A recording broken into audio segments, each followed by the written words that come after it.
Olá amigos, sejam bem-vindos a mais um vídeo do meu canal. Eu sou Lucas Knipe, vamos falar sobre Novak Djokovic, que está inscrito no Masters 1000 de Cincinnati, então ele deve jogar o último Masters 1000 antes do US Open, o que é diferente da temporada passada. Djokovic em 2024 venceu as Olimpíadas, conseguiu a medalha de ouro, e assim, na semana seguinte às Olimpíadas teve o torneio de Montreal, Basicamente assim, os principais tenistas que jogaram lá nas Olimpíadas, quase nenhum deles foi jogar lá, Alguns optaram por não jogar as Olimpíadas e já ir direto para Montreal, foi o caso do Jannik Sinner, e assim, o Medvedev jogou lá nas Olimpíadas e foi para Montreal e não foi uma boa decisão. Alguns optaram até por jogar em Washington, que acontecia simultaneamente com os Jogos Olímpicos. E aí, teve o torneio de Cincinnati, que quase todos os tenistas que pularam Montreal jogaram, que é o caso do Alcaraz, E já era um problema para o Alcaraz, que ele não tinha nenhum torneio de quadradura até aquele ponto, enfrentou o Monfils logo na estreia e foi eliminado, chegou no US Open completamente despreparado, e o Djokovic em 2024 foi para o US Open sem nenhum preparatório, não jogou bem, inclusive com um saque que foi assim, um dos piores que eu vi do Djokovic, Ele não sacou bem e acabou caindo na terceira rodada do US Open para o Alexei Popyrin, naquele jogo que teve 4 sets, 6-4, 6-4, 2-6, 6-4 para o australiano, Que eu até falava antes do jogo, que assim, o Djokovic não teve performances muito boas nas duas primeiras rodadas, Não foi realmente ameaçado, mas se o australiano jogar como jogou, por exemplo, no Austrália, o Wimbledon, ou mesmo como jogou em Montreal, onde havia sido campeão, esse jogo podia ser muito perigoso e acabou sendo, E assim, ritmo é importante para ele jogar bem, nessa superfície, como em qualquer superfície, precisa ter uma noção do timing da bola, e Cincinnati tende a ser um bom teste, Porque é uma quadra que deve ter velocidade parecida com as de Flushing Meadows, Eles devem usar as mesmas bolas, até porque faz parte da US Open Series, então assim, o tempo de bola que você ganha lá, o feeling de movimentação, entende? Tudo é muito valioso. Você ir bem em Cincinnati normalmente pode desencadear uma boa campanha no US Open. Vale lembrar, o Frances Tiafoe conseguiu uma semifinal do US Open. Ele tinha sido finalista em Cincinnati. Óbvio, nem todo mundo foi bem em Cincinnati, foi bem no US Open. O Roger Rune é um ótimo exemplo, mas a questão é, você tem que, obviamente, ter um pouco de testes reais em quadra antes de ir para um torneio como o US Open, porque a falta de ritmo é muito perigosa, Porque uma coisa é treinar em quadra dura, mas treino é uma coisa que, assim, a intensidade é diferente, a mentalidade não tem a menor similaridade com o jogo. O jogo não é uma coisa que você faz programada, entende? No treino você está programando a movimentação, você está programando como você vai bater forte, como você vai bater backhand. Não é incomum um tenista se sentir confiante com bons treinos.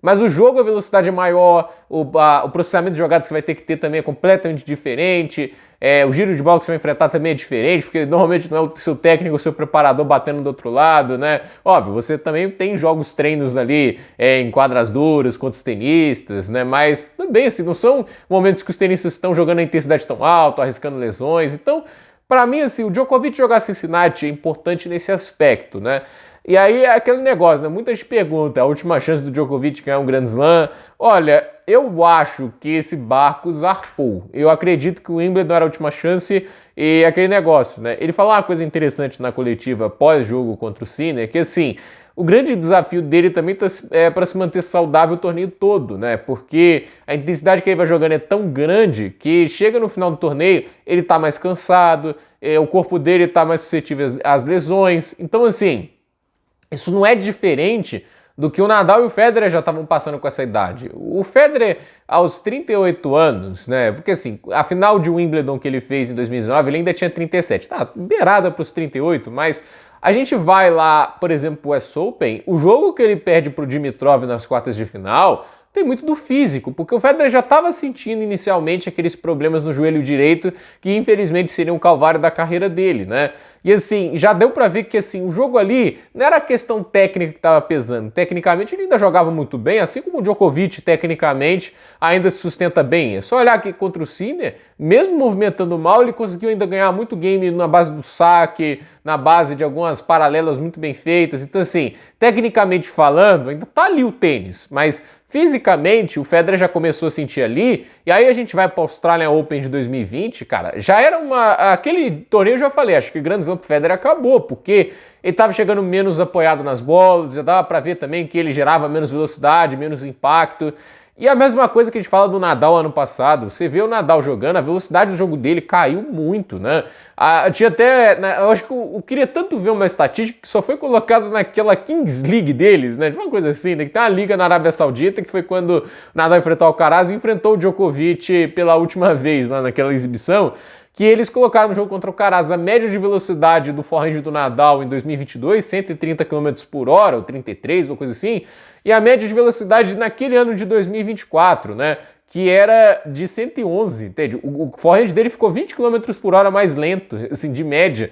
Então, como é que o cara ia ter o mesmo tênis que antes? Para mim, o que mais pesava no Nadal era isso, os golpes dele perderam letalidade, né? A movimentação dele não estava tão ruim assim como muita gente pensava, mas você vê o saque, o forehand, perderam velocidade, perderam impacto, né? Ele estava machucando muito menos nas trocas de bola. Então, eu olhando para o Djokovic hoje, ele me parece assim, não é que a bola dele não machuque no fundo de quadra, tudo isso, mas ele me parece estar sentindo muito essa questão física do acúmulo de jogos da carreira toda. O cara joga tênis há 20 anos na intensidade uma absurda, mais de 1.300 jogos na carreira, já deve estar, quem sabe, até com mais de 1.400, né?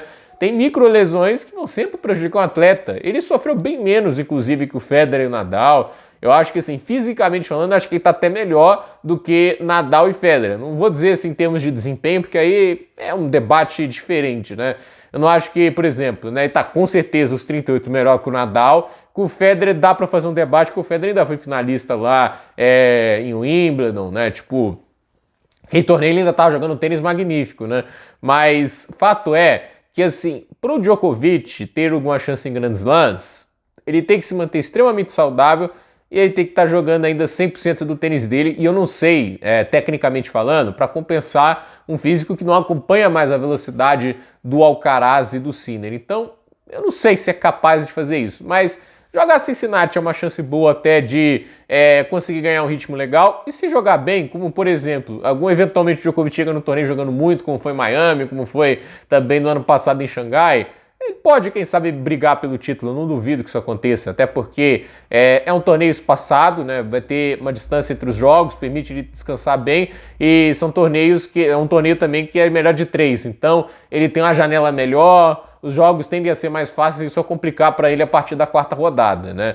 Isso é tudo teoria, lá em Indian Wells ele perdeu na primeira rodada, mas a questão é, o Djokovic, ele precisa, obviamente, de confiança e ritmo, e assim, se ele começar bem em Cincinnati, pode ser que ele vá longe no US Open, e a verdade é, não há um Grand Slam que o Djokovic foi mal esse ano, ele foi semifinalista nos 3, o que no tempo dele, né, que ele tá agora na carreira, isso é um negócio admirável, né, mas acho que pro Djokovic tá sendo a pior sensação do mundo, né, tipo, não é o tênis ruim o suficiente para falar, tá na hora de parar, né? Ele tá jogando bem o suficiente para ir às semifinais, mas não tá jogando bem o suficiente para falar, eu ainda consigo ganhar de Sinner e Alcaraz. O Alcaraz até ganhou no Australian Open, mas principalmente o Sinner, né? Não tá dando essa impressão de que ele tá conseguindo bater de frente ainda. Então, chega um ponto que você vê, né? Tipo, lá no Roland Garros jogou muito bem, mas não aguentou, né? Tipo, fisicamente não conseguiu aguentar ali o nível que o Sinner impôs. Então, vamos ver agora nas quadras duras, que eu acho que não tende a ser mais fácil, porque assim, na grama tinha essa questão da movimentação que eu acho que ele domina mais, mas ele machucou e aí ferrou tudo, né? Agora, na quadradura, é muito mais duro ganhar do Sinner porque ele se movimenta melhor do que na grama e os golpes dele rendem mais do que na grama. Eu falo isso com tranquilidade. Para mim, a quadradura é a superfície que o Sinner mais gosta de jogar e é o desafio mais duro para o Djokovic fazer frente ao italiano. Então, vamos ver se ele consegue se manter forte fisicamente e jogando num alto nível de tênis. E esse, para mim, é o grande desafio que o Djokovic vai ter que encarar agora aos 38, mas não descarto ele com uma possibilidade aí para Cincinnati, até porque Masters 1000 sempre é mais imprevisível por ser uma intensidade que pode acabar sendo maior por uma duração menor dos jogos, por ser melhor de 3 e não melhor de 5. Então, gente, por esse vídeo é isso. Dúvida nos comentários, deixe seu like, se inscreva no canal, compartilhe esse vídeo e até o próximo vídeo.